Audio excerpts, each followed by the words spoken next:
4 wives, 1 empire. And with Chief Adeyemi gone, the real battle begins. In this house, even mourning is war. Chief Adeyemi was a man with wealth, power, and 4 wives who worshipped and warred over him. But when his heart stopped, the real battle began.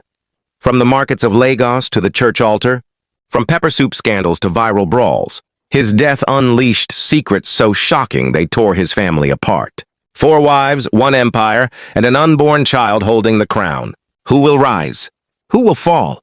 And who will Lagos gossip remember as the true queen of Chief Adeyemi's kingdom? Welcome to Chisa's Tales of Africa. They used to call him the Lion of Lekki, not because Chief Adeyemi roared, but because he built an empire large enough to feed 4 wives, 13 children, 3 mistresses, let's not pretend, and still have enough left to donate cows every festive season. Chief was a man of appetites, money, women, food, and power. When he walked into a room, the smell of his expensive perfume arrived before him, followed by the sound of his laughter, big and booming, like someone who had never known a bad day. But even lions grow old, and on that humid night in Lagos, the lion's heart finally betrayed him. Now, before we bury the man, let's introduce the women who made his house a daily Nollywood series. Iyabo, the first wife, came with him from the trenches of Alaba Market. A true Yoruba woman, sharp tongue, sharper eyes. She ran the household like a military barracks. She was the one people called Mama Iyabo, respected and feared in equal measure. Then came Amina, the second wife, from Kano. Soft voice, always in flowing hijab. But don't be fooled, Amina could negotiate. Land papers better than any lawyer in Lagos. Third was Ngozi, the Igbo beauty, with skin like polished bronze and an Instagram feed that could make younger women jealous. She loved high heels, red lipstick, and drama. Last was Bisi, the baby of the family, barely in her 30s, pregnant, still calling the others mummy out of respect and survival, but secretly dreaming of becoming the queen once the chief was gone. So there you have it, the 4 pillars of the Adeyemi mansion. 4 women, 1 man, and now that the man was gone, only God and Lagos gossipers knew what kind of fire would rise from his ashes. The morning after Chief collapsed, the Adeyemi mansion was louder than Oshodi Market. Children were crying, aunties had started arriving uninvited, and the wives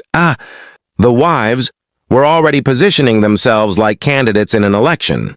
Iyabo, the first wife, tied her gele so tall it nearly touched the chandelier. "I am the one they will respect first," she announced, clapping her hands for the maids to serve tea. Amina sat calmly with her prayer beads, whispering, "Subhanallah," but her eyes never left the laptop on the dining table. Ngozi stormed in wearing a red silk robe, muttering, "God forbid Chief cannot just die like that. Did you check properly? Maybe he's only pretending. You know how men behave when they want attention." Everyone hissed. Bisi, with her swollen belly, waddled into the room carrying a plate of akara. "Good morning, mummies," she said sweetly, trying to smile. Iyabo rolled her eyes. This one has time for akara when her husband is lying cold in the mortuary." Ngozi snatched 1 akara ball anyway, chewing noisily. "Abeg, death or no death, woman must chop. Otherwise, who will cry with energy?" The room erupted in side comments and giggles from the children. Even Amina allowed a small smile, though she quickly covered it with her scarf. But beneath the humor, the tension was clear. Each wife knew the funeral was not just about honoring Chief. It was about who would control the empire he left behind. And already, eyes were on Iyabo, the general. "Listen," Iyabo said, slamming her cup down. "We will mourn our husband properly. But let nobody touch his documents, his money, or his cars until the elders arrive. If I catch anyone—" Her glare swept across Amina, lingered on Ngozi, and finally landed on Bisi, who quickly stuffed another akara in her mouth. The stage was set. The war had only just begun. By afternoon, the mansion had settled into a strange rhythm. Mourners came and went, the compound filled with the smell of pepper soup and fried plantain. But inside, each wife was already playing her own chess game. In her bedroom, Iyabo gathered her eldest sons. "Listen well," she whispered, adjusting her wrapper. "Your father built this empire with my sweat, too. Nobody, I repeat, nobody will cheat us. Go and check the safe in his study. Make sure those documents are intact. If any paper is missing, I will know who to hold." Her sons nodded, already loyal soldiers in her war. Across the hall, Amina's room was quiet. only the sound of her fingers tapping on the laptop. She muttered in Hausa, scrolling through account balances. People think I am quiet. They don't know quiet people see everything. She called her younger brother up north. Sani, prepare the lawyer. We will need him soon. Meanwhile, Ngozi was pacing in high heels, speaking to her reflection. Me lose to Iyabo? Tufiakwa, over my dead body. If Chief did not put my name on that Banana Island house, I will scatter this family. She dialed a number and lowered her voice. Kachi, come to the back gate. Bring a bag, and don't let anyone see you. As for Bissy, she sat on the balcony with swollen feet propped on a stool, watching the drama like a spectator. Her younger sister fanned her while she sipped cold Zobo. This house will soon catch fire, Bissy sighed. But me, I just want peace. Let them fight. If I give birth to Chief's last child, they will fear me. The child is my weapon. She laughed softly, rubbing her belly. Yet her smile faded quickly. Because in the Adeyemi household, even innocence could become a battlefield. By evening, the Adeyemi mansion was packed. Cars lined the street, their horns disturbing the neighborhood. Elders in flowing agbadas arrived, chewing cola nuts as though they had been waiting their whole lives for this day. Inside the main parlor, chairs were arranged in a circle, and the four wives took their seats like contestants on a reality show. Iyabo sat in front, back straight, wrapper tied tightly. Amina adjusted her hijab calmly, but her eyes were sharp. Ngozi, in a gold lace blouse, crossed her legs and tossed her hair, while Bissy, the youngest, kept fanning herself with a plastic hand fan, pretending not to care. The eldest uncle cleared his throat. We are here to mourn our brother Adeyemi. But as you know, when a big tree falls, everyone gathers for the firewood. A murmur rippled through the room. Iyabo clapped her hands. Yes, but let us remember order. I am the first wife. Chief married me before all of you. This house, these children, the business, everything starts with me. Ngozi hissed loudly. Please, Iyabo, don't come and shout as if Chief married only you.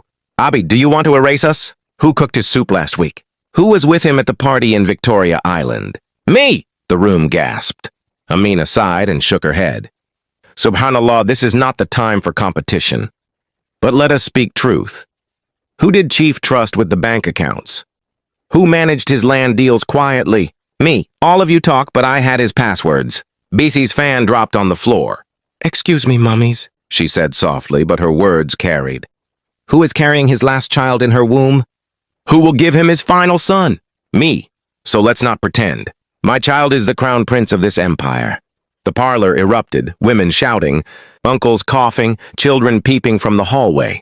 Lagos gossip had officially started, and the battle lines were drawn. 2 days later, the Adeyemi compound smelled like pepper soup. Jollof rice and trouble. Burial preparations had begun in full force. Caterers trooped in with giant coolers. Tailors arrived with Aso-Ebi samples. And musicians bargained over how much it would cost to sing the chief to heaven. Outside the gates, neighbors gossiped as though they had been hired to do commentary. I heard the first wife has already locked up the safe, one woman whispered. Safe? That one is small, another replied. Me, I heard the Igbo wife is fighting for Banana Island House. She said she will not leave that mansion even if Iyabo calls soldiers. The gossip spread faster than the aroma of fried goat meat. Inside, the wives turned the parlor into a battlefield. Iyabo was barking orders at the caterers. No half measures. My husband was a lion, not a lizard. Cook like you're feeding kings. Amina sat quietly at the corner, but her phone never left her ear. Yes, lawyer, I'll send the documents tonight, she muttered in Hausa. Ngozi, meanwhile, was showing off a new lace material to the younger women, swaying her hips as she said, If you're not wearing gold on that day, please don't stand near me. The other wives rolled their eyes. Bisi, exhausted, tried to rest, but her younger sister whispered to her, Better hold your ground, oh, before they push you aside. That baby in your belly is your only microphone in this house. Just when the noise reached its peak, the family's old accountant, a thin man with glasses, walked in holding a brown envelope.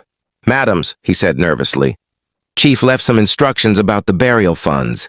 But it is not what you expect. Instantly, silence fell. 4 pairs of eyes locked on him like lions circling meat. The accountant cleared his throat like a man about to commit suicide. Chief said, He said the burial should not cost more than 5 million naira. The room exploded. Yabo sprang to her feet, wrapper flying. 5 million? For who? For a man that owned 3 hotels and half of Alaba Market? God forbid! Even my grandmother's burial in Ijebu was more expensive than that. Ngozi laughed bitterly. Please, accountant, stop this joke. 5 million can't even buy my gele. You want Lagos people to laugh at us? See Chief Adeyemi's wives, they buried him like pure water cellar. Tufiakwa! Amina tapped her prayer beads calmly, but her voice cut sharper than a blade. If this was his wish, then we should respect it. After all, it is his money, not yours. Yabo hissed so loudly even the neighbors outside heard it. Don't try me, Amina. Don't try me this evening. If you like, use your own dowry for burial. As for me, I will not allow shame to cover my face. Meanwhile, Bissy finally spoke up, her hand on her stomach. But Mama Yabo, Mama Ngozi, think well. 5 million is still money. And we should remember, children are hungry, school fees will come. Why spend all the wealth in one day? Her innocence only fueled Ngozi's fire. Keep quiet, small girl. Since when did babies start talking in family meetings? The accountant, trembling, pulled out another sheet. There is also something else. Chief said the balance of his account should be shared equally among the 4 wives after the burial. The parlor froze. Yabo's jaw dropped. Amina gripped her prayer beads tighter. Ngozi clutched her chest as if she had seen ghost. And Bissy gasped, her eyes shining with sudden hope. For the first time since Chief died, the wives looked at each other not as co-mourners, but as sworn enemies. The next day, the wives stormed Balogan Market like 4 generals marching to war. Yabo dragged 2 of her eldest sons to price white lace for the burial, barking, "Nothing cheap! I will not let people whisper that Yabo buried her husband with rag cloth." Amina, calm as ever, told the fabric seller, "Bring something modest but quality. Waste is haram." Ngozi, meanwhile, pushed to the front, waving her hand. "Give me the golden wine lace." Chief loved me in those colors. On that day, everyone will know who was his real queen. The stall turned into a shouting arena as each wife pulled at different fabrics. Then Bisi, tired and heavy, muttered, "Please, let's not fight. This pregnancy is giving me heat." But instead of sympathy, Ngozi clapped her hands and shouted, "Ah! Madam Baby Mama, is it you that will tell us how to bury husband?" "Abek shift!" The drama quickly spilled into the open market. Traders abandoned their stalls just to watch the show. One tailor whispered to another, "See rich women fighting like pepper sellers." A hawker laughed. "This burial will not kill Chief alone. It will finish all of them." At the peak of the chaos, Yabo snatched a lace wrapper from Ngozi's hand, shouting, "Over my dead body will you wear this color to his burial?"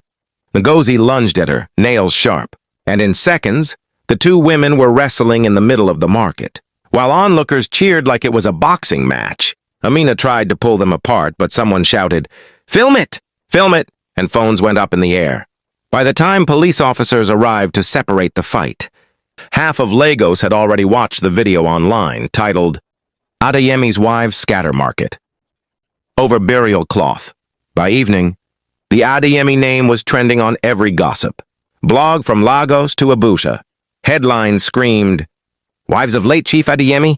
Fight over burial lace in Balogan." Clips of Iyabo and Ngozi dragging each. Others' head tie were replayed with laughing emojis. Even radio stations joined in. "Ain listeners, can you imagine?" The man never entered ground. His wives already turned market to WWE. Iyabo was furious. "Nonsense!" They edited that video. They didn't show where Ngozi attacked me first. Ngozi, equally livid, shouted back, "Attack you!" Madam, the world saw it. People now know who the real wife is. You, the old soldier, or me, the woman he loved till the end. Amina, embarrassed, tried to do damage control, calling relatives up north. Please don't believe everything on social media. It's exaggeration. But secretly she smiled, because every scandal made Iyabo's grip weaker. Bisi, on the other hand, cried in her room. "God, why did I marry into this madness? My baby will grow up and watch YouTube videos of his mother fighting in the market." Her younger sister comforted her, whispering, "Don't worry, the scandal may help you. People now see you as the innocent one." Meanwhile, outside the compound, neighbors gathered like it was a festival, gossiping louder than mourners. One woman shook her head. Chief carried enjoyment when he was alive. Now that enjoyment has come back to finish his family. The burial day arrived like a festival. Drummers beat talking drums. Masquerades danced at the gate. and mourners poured in, dressed in glittering. Asoebi as though they were attending a wedding, not a funeral. Iyabo paraded about in her massive white lace, chest high, shouting at caterers, "More pepper in that soup!" Do you want people to say chiefs' wives fed them tasteless food? Amina moved quietly, greeting guests with a soft smile, but she whispered to one elder, "We will talk about the will after the service." Ngozi made her grand entrance in a gold wrapper and red gele, so tall people craned their necks to see. She swayed past Iyabo and hissed, "See beauty, see class! Some of us were wives, others were housekeepers." Iyabo nearly slapped her if not for the crowd, but the real shock came during the church service. Just as the pastor was preaching about Chief's life of integrity, a voice rang out from the back. "Integrity? Ask him about Sophia from Ilorin." Gasps filled the air as a slim woman in black walked in, holding a tall teenage boy by the hand. The boy's face was the spitting image of Chief Adeyemi, down to the dimple on his chin. "This is his first son," the woman declared, lifting her head boldly. The congregation erupted, guests whispering like bees. Iyabo almost fainted. Amina clutched her scarf. Ngozi shouted, "Lies!" while Bisi burst into tears. The pastor tried to calm the crowd, but it was useless. The Adeyemi burial had just turned into a full-blown Nollywood film, and Lagos would talk about it for years. The next morning, the Adeyemi mansion was jam-packed. Elders sat stiffly in agbadas, children whispered, and the wives glared at each other across the parlor like gladiators. At the center sat the family lawyer, briefcase on his lap, eyes darting nervously. "Ladies and gentlemen," he began, voice trembling, "Chief Adeyemi left very clear instructions." Iyabo crossed her arms. "Read it quickly, lawyer. We don't have all day." Ngozi leaned back, fanning herself. "Yes, let's hear how my Banana Island house will be confirmed." Amina smiled faintly, muttering prayers under her breath. Bisi clutched her belly, whispering, "God, please let my baby secure my future." The lawyer opened the document and cleared his throat. "To my first wife, Iyabo, who stood by me when I had nothing, I leave the family house in Ijebu, and my gratitude." Iyabo gasped. "Ijebu house? Gratitude? Is that all?" Murmurs filled the room. The lawyer continued, "To my second wife, Amina, who helped me manage my land, I leave the poultry farm in Ibadan." Amina blinked. "Farm? That small place with chickens? Wallahi." Everyone snickered. "To my third wife, Ngozi, who brought me joy in my later years, I leave the plaza in Alaba Market." Ngozi jumped up, screaming, "Yes, yes! Let them die in shame!" But before she could finish, the lawyer raised his hand. "Correction. Half of the plaza. The other half goes to Safia and her son, Abdul." The parlor went silent, then erupted like thunder. Iyabo wailed. Amina shouted. Ngozi nearly fainted. Bisi cried uncontrollably.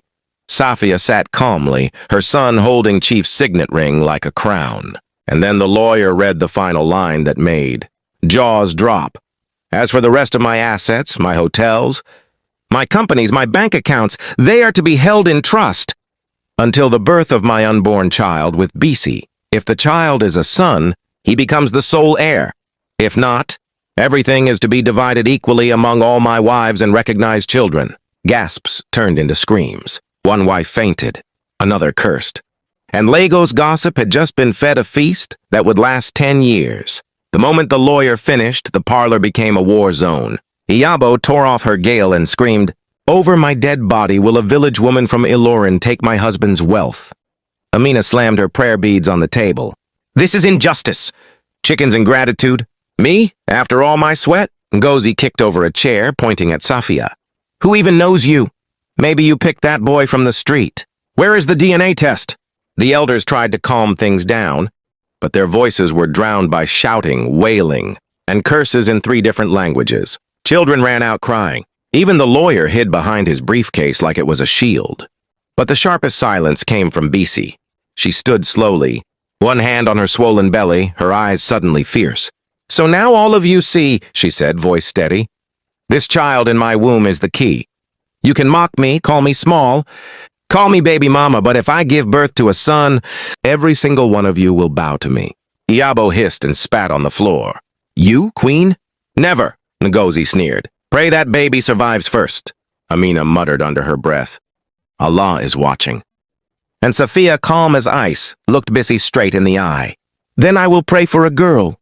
The parlor went dead silent. Outside, Lagos neighbors pressed closer to the gates, straining to hear the latest scandal. Inside, 4 wives stood like warriors, each plotting in her heart, each ready to fight until the last kobo was claimed. And as Bissy's belly tightened suddenly with the first sign of labor, a single question shook the room. Would this child arrive as a savior or a curse?